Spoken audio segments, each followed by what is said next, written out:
미국의 국가부채가 30조 달러를 넘어서 미국민 납세자당 24만 달러씩의 빚을 지고 있는 셈인 것으로 나타났습니다.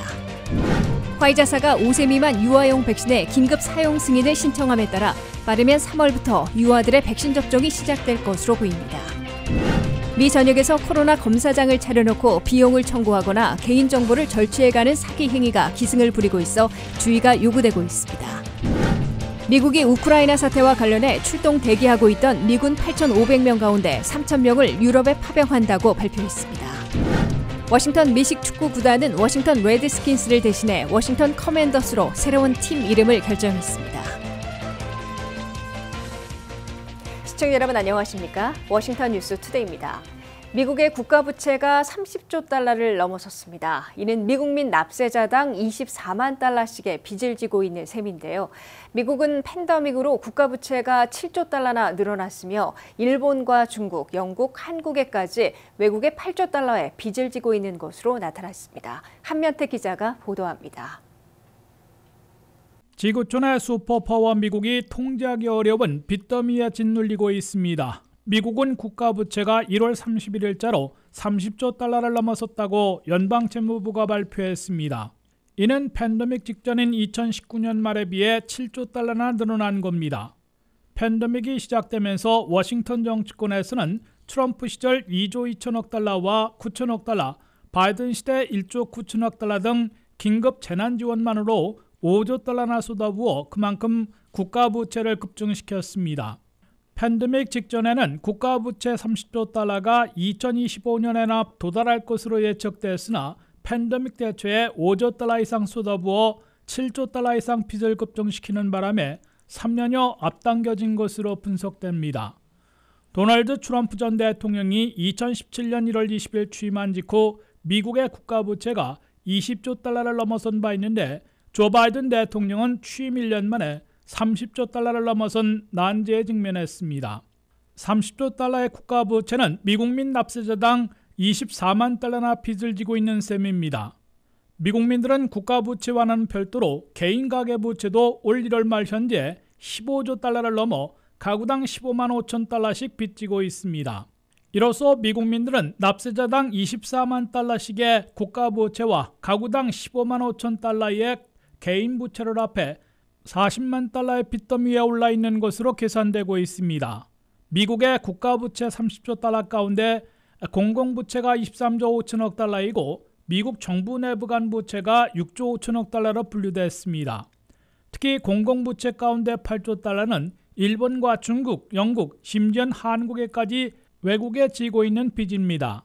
미국은 1위 일본에 1조 3,400억 달러, 2위 중국에 1조 800억 달러를 빚지고 있으며 한국에는 16번째로 1,334억 달러의 부채가 있는 것으로 나타났습니다.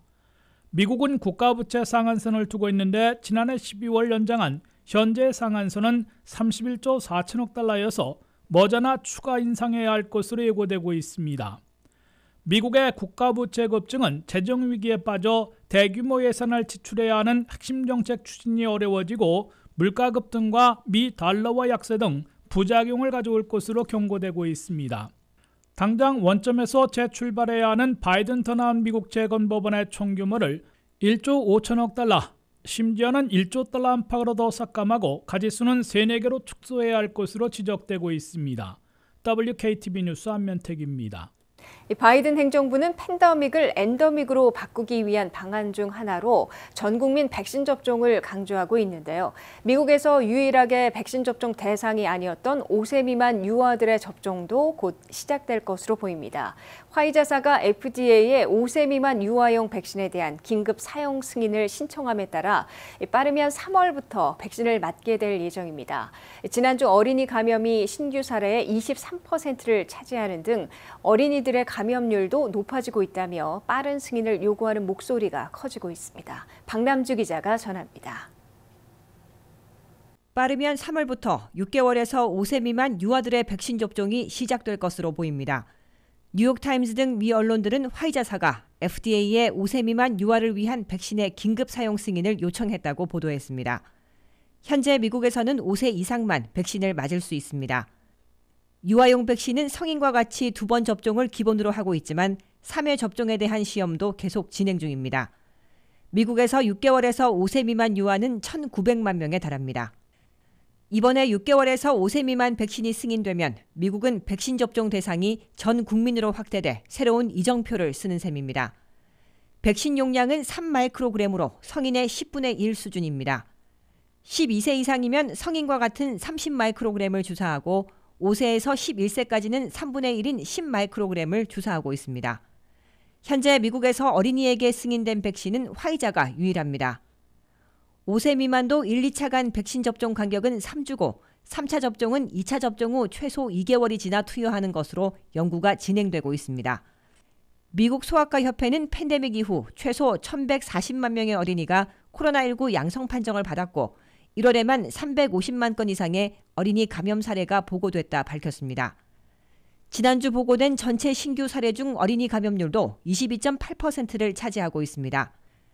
엘버트 불러 화이자 CEO는 코로나19로 인한 어린이 감염이 급증함에 따라 이에 대한 백신의 필요성이 커지고 있다 밝혔습니다. CDC에 따르면 현재까지 18세 이상 미국인 87%가 적어도 한 번 이상 접종을 했고 5세에서 11세 어린이는 30%, 12세에서 17세까지는 66%가 최소 한 번 이상 백신을 맞았습니다. 보건 전문가들은 이르면 3월부터 갓난아이만 빼고 모두 백신 접종 대상이 된 만큼 코로나19에 대한 대항력이 더 커진 것으로 평가하고 있습니다. WKTV 뉴스 박남주입니다. 미 전역에서 코로나 검사장을 차려놓고 검사 결과를 보내주지 않는 것은 물론 비용을 청구하고 심지어 개인정보만 절취해가는 사기 행위가 기승을 부리고 있다고 사법당국이 경고했습니다. 소비자금융보호국과 각주 법무부에서는 온라인상에서 팝업으로 뜨거나 주차장 등에 허름하게 설치한 임시 검사장을 주의해야 한다고 강조하고 있습니다. 김지수 기자의 보도입니다. 코로나 사태에서 최근 기승을 부리고 있는 사기 행위는 코로나 검사장에서 테스트를 받는 과정을 노리고 있는 것으로 월스트리트저널이 보도했습니다. 온라인에서 팝업으로 뜨는 임시 코로나 검사장들을 차려놓고 전국적으로 사기 행위를 벌이는 대형 회사들도 있으며 연방정부의 지원으로 설치한 검사소라고 속이고 주차장 등에 허름하게 천막과 테이블을 설치해 놓은 곳도 적발되고 있습니다. 연방소비자금융보호국은 사기범들은 코로나 검사를 하려는 사람들을 먹잇감으로 노리고 있다고 경고했습니다. 최근에 활개를 치고 있는 사기범들은 무료 코로나 검사인데도 검사 후 비용을 청구하는 비를 보내오고 또는 건강보험 카드 정보를 제출받은 다음 소셜 시큐리티 번호까지 묻고 있어 개인정보를 절취해 도용하려는 것으로 의심되고 있습니다. 이와 함께 무보험자들을 고의적으로 코로나 테스트 해준 후 연방정부에 거액의 비용을 청구하고 있습니다. 코비드 컨트럼 센터라는 회사는 미 전역에 300곳의 코로나 검사 시설을 설치해 주로 무보험자들을 대상으로 코로나 검사를 실시하고 연방정부에 1억 1,300만 달러나 청구했다가 미네소타 주 검찰총장에 의해 소송을 당했습니다. 로스앤젤레스에서는 코로나 검사 비용을 부과하거나 검사 희망자들에게 소셜번호까지 물은 6곳을 폐쇄 조치시켰습니다.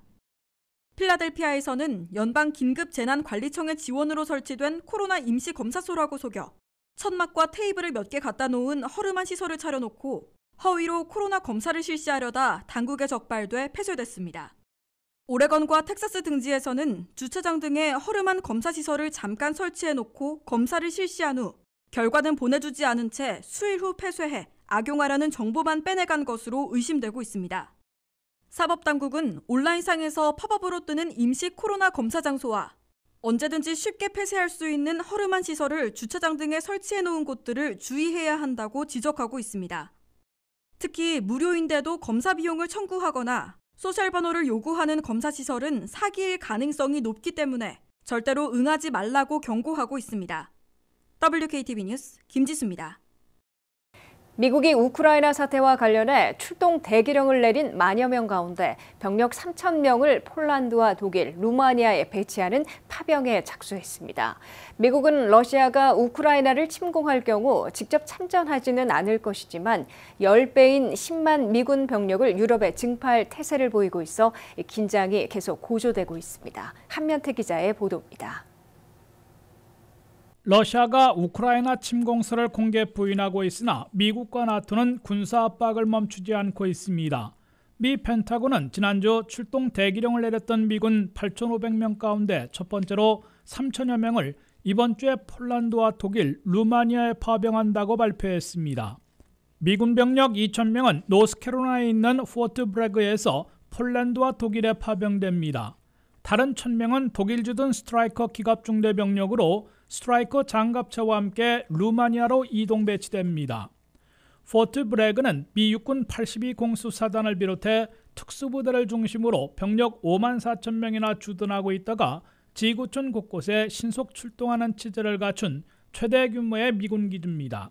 기동성을 자랑하는 스트라이커 여단은 300대 스트라이커 장갑차와 4,500명의 육군 병력으로 운영되고 있습니다.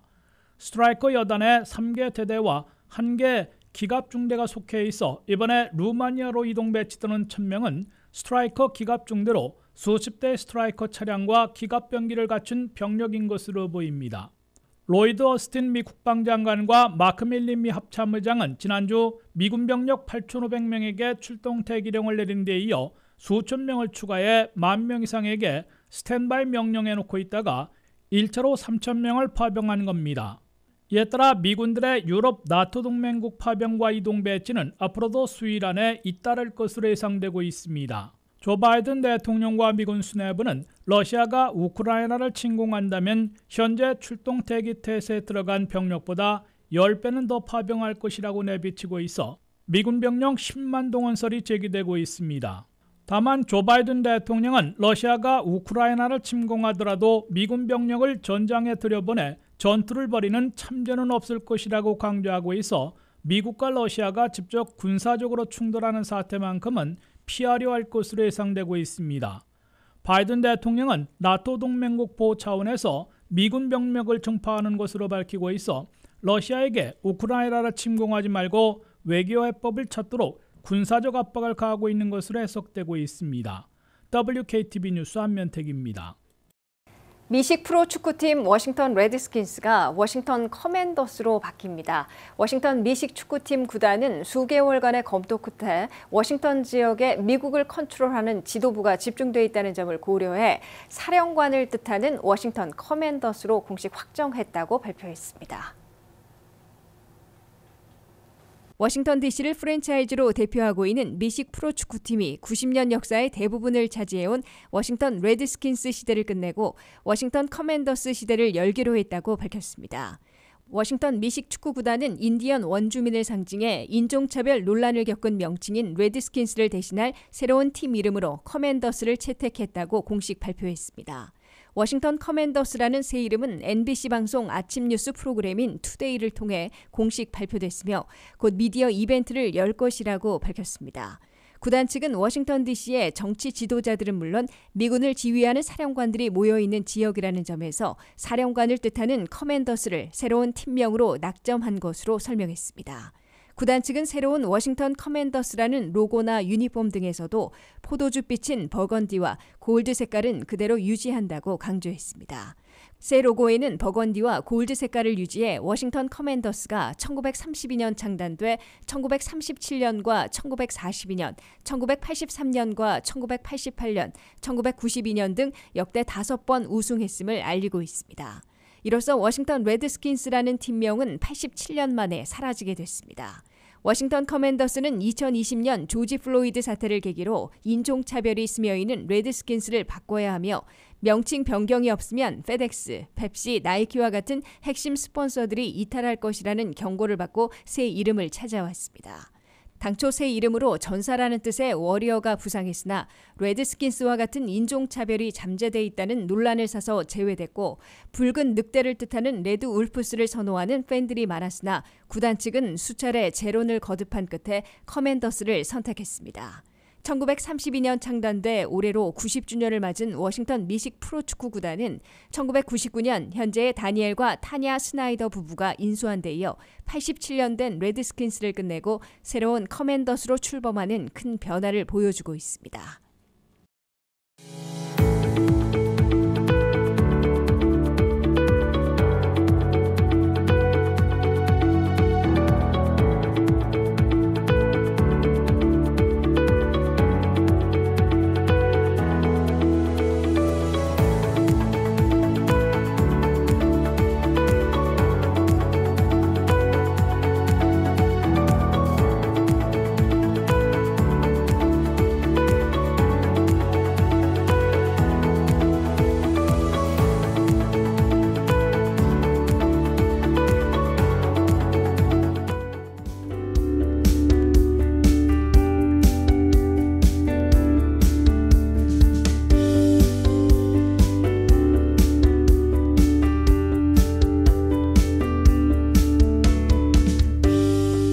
이상으로 워싱턴 뉴스투데이를 마치겠습니다. 시청해주신 여러분 고맙습니다.